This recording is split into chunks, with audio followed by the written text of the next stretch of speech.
Welcome back. We discussed this a bit before the break. Those three big-time establishment politicians winning their primaries last night.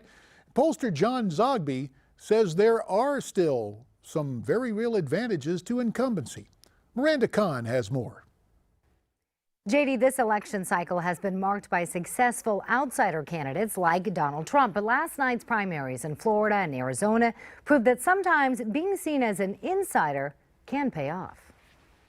There you go. The establishment's won. It was a big night for the establishment candidates as they fought off challengers looking to snag a primary win. The insurgency in both parties certainly had a bad night. Senator Marco Rubio easily defeated businessman Carlos Baruf by a whopping 53 points. I'm really grateful to you. He'll fight for his Senate seat against Congressman Patrick Murphy this November. Thank you, man. Appreciate it. Thank you. Despite her recent resignation as the chair of the Democratic National Committee following the DNC hack. Everybody settle down, please. Congresswoman Debbie Wasserman Schultz was able to turn those boos into cheers and chants. In order to beat first-time candidate Tim Canova by 15 points. And in Arizona, predictions? We're very confident about the outcome today. Proved accurate for Senator John McCain, who beat his conservative challenger, Kelly Ward, by 13 points in the Senate primary. I'm humbled and grateful for our success. The win proves that being seen as the establishment candidate might not always be a bad thing. These were candidates who were all from the establishment, and they all won handily. Former Army Staff Sergeant and veteran Brian Mass, who you've seen before here on Newsmax TV, also pulled out a major upset in Florida against his rival, Rebecca Negron. Now, Mass will face off against Democrat Randy Perkins for a House seat come November. Back to you, JD. Thanks very much, Miranda. Remember, you can get in on this conversation. Call us at 1-877-NEWSMAX.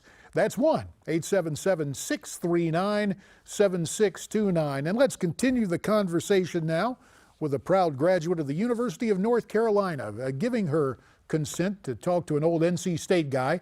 Joining us from Charlotte, the senior contributor to the Federalist, DC McAllister. DC, it's always good to have you here. So we heard John Zogby talk about a setback for outsiders last night. Every race has a life of its own, and let's take a look at the presidential race. Tonight, a new poll from Fox News has a dead heat. The Washington Post ABC News poll tonight concentrating on Hillary Clinton, her unfavorable at its lowest, or favorable at the lowest point. Her unfavorable's historically high, first time in a quarter century of being in the public eye.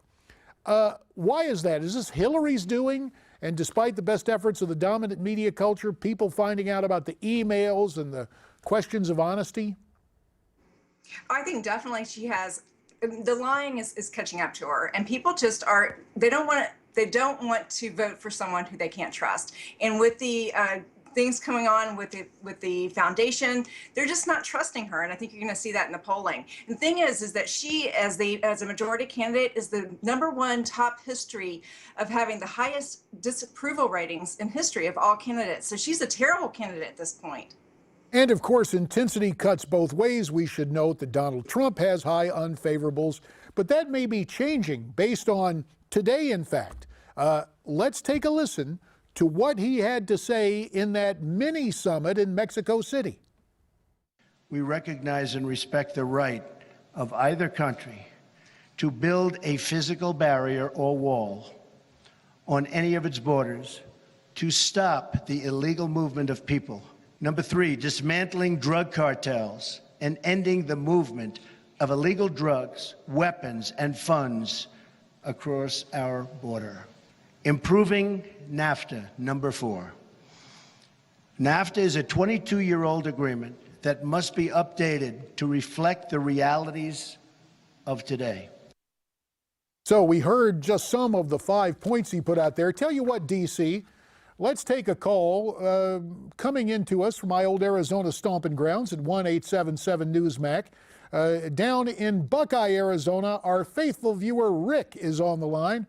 Rick, welcome back to Newsmax Prime. JD, nice talking with you again. I'll tell you, I want to get right to the point. It was so nice to hear President Trump there in Mexico today. I was just very pleased with his speech. Very, very presidential, and we're looking forward to the speech tonight and here in Phoenix, as I'm sure you are. We just need to be supporting this man more than ever. And that picture you put on with our Jeep last week, we got more people here now. They're putting signs up in their cars. People are getting excited. Well, have them send us to us via email. And by the way, closed circuit to you, Rick, your Newsmax TV caps are on their way. One question before I let you go, Rick. You have a right to a secret ballot, but who did you vote in the Republican Senate primary yesterday? Yes, I did. And do you want to share for whom you voted? Well, I did not. I voted for Alex and about 6 years ago, I voted for another guy too over John McCain. Oh, I think I might know that guy. He might be. Well, anyway, hey, listen. Thanks very much, Rick. We appreciate the call. So this speech tonight, DC in Phoenix, I don't know how you lay better groundwork than what went on this afternoon in Mexico City. Is there any way Trump can step on what has been a very, very good day? Well, I think you could always find a way, but the groundwork is definitely laid for him to do very well tonight. What he needs to do is clarify his positions. He's been all over the map with the immigration in the last couple of weeks, and what people want is reassurance about his policy. And going to Mexico made him look presidential, heightened his confidence that people have in him, and really made him look presidential. He upped his trust factor here, which puts him against Hillary Clinton with that lying factor that she has and her approval rating going down. So he really needs to reassure voters, lay out his policy in a very clear way. I don't think you're going to hear a lot about the wall tonight. I think you're going to hear not a lot about the deportation. I think you're going to hear a lot about protecting America, about drugs coming over the border, and about the future and cutting down illegal immigration in the future. I think you're going to hear a lot about that, and you're also going to hear that this is not amnesty. It'll be interesting to hear it, but obviously it's kind of an interesting cross-border coalition. You have the Democrats, Hillary Clinton saying it's a photo op, all the static here. But former Mexican President Vicente Fox, with whom I had my profound disagreements during my days in Congress, obviously he's been vocal in his anti-Trumpism. He was on CNN earlier today calling this whole thing a political stunt. Here is former Mexican President Vicente Fox.